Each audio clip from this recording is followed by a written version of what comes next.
He says that we're living the bottleneck of time. The bottleneck when our resources and our ability to solve our problems will be pushed to the limits. And as the problems mount, time seems to be speeding up. It has been said that the 20th century had as much history packed into it as the last 19 preceding it. It's quite likely that the 21st century will have 19 20th centuries in it. We will see 1,000 times the technological change in the 21st century than we saw in the 20th century.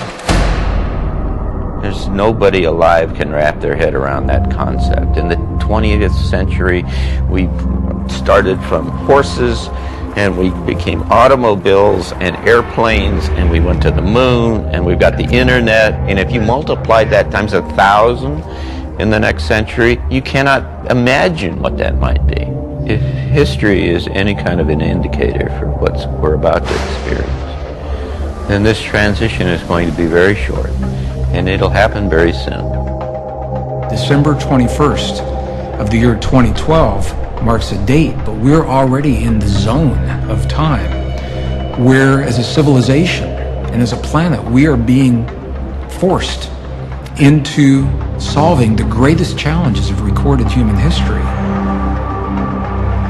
If modern man continues on the current path, some believe Nostradamus' darkest predictions could be triggered when the galactic alignment occurs.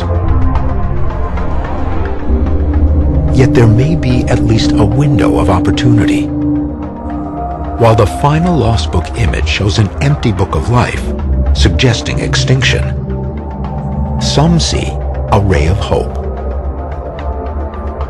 This is done by someone who knew what they were doing. That's why he's holding the book up to us. He's saying, it's your choice. You decide what it is you want to do. And it's a work of compassionate genius, because he's trying to give us a message to save us, to save our civilization, and to save our lives. Is this the reason that so many cultures encoded warnings for future generations? Could the galactic alignment actually be a trigger for an outcome that mankind controls? It's possible that the cataclysmic event that has been predicted might not be something that's that tragic. It could be more of a wake-up call. If you could take anything from Nostradamus, it would be a sense of hope. No matter how bad things get, no matter how bad the wars and the famines and the nuclear holocaust, humanity will survive. I think the question that we really must answer now is, do we have the courage to marry the wisdom of our past with the best science of today? Where will a spiritually based science lead us after December 21st of the year 2012? Some say that the ending of the Mayan calendar is itself a message of hope. That December 21st, 2012 is not marking an actual end, but rather the conclusion of one age and the start of a new one.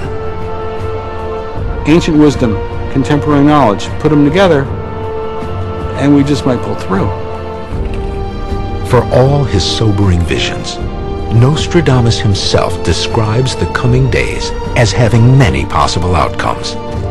This preeminent prophet speaks not of a future fixed in stone, but one where man creates his own destiny. Remember, this is the prophet who gave his king two futures to follow. One where he describes him as a great uniter, a second Charlemagne of France, and another where he dies in a jousting accident. He can't have fulfilled both futures. He was offered a choice. You all are offered a choice. You either pave the way to a new humanity, or you wait, let somebody else fix it, and you all go down in an apocalypse. Cultures wax and wane. Civilizations rise and fall. Even the mighty prophet Nostradamus is, in the end, a mere mortal. But his immortal message lives on, prodding us to prevail together or perish.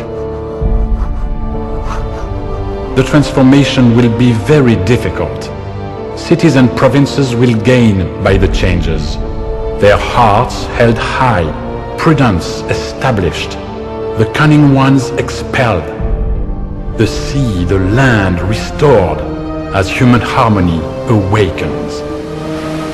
I really don't think that there will be any great shift on the morning of December 21st, 2012. The UFOs won't land, the comet won't hit that morning, but it'll be a point in which, looking back, we can all say, oh yeah, that's when it all ended. And that was the year in which the new Rome fell and the United States transformed itself, and hopefully we began to move forward towards some better future.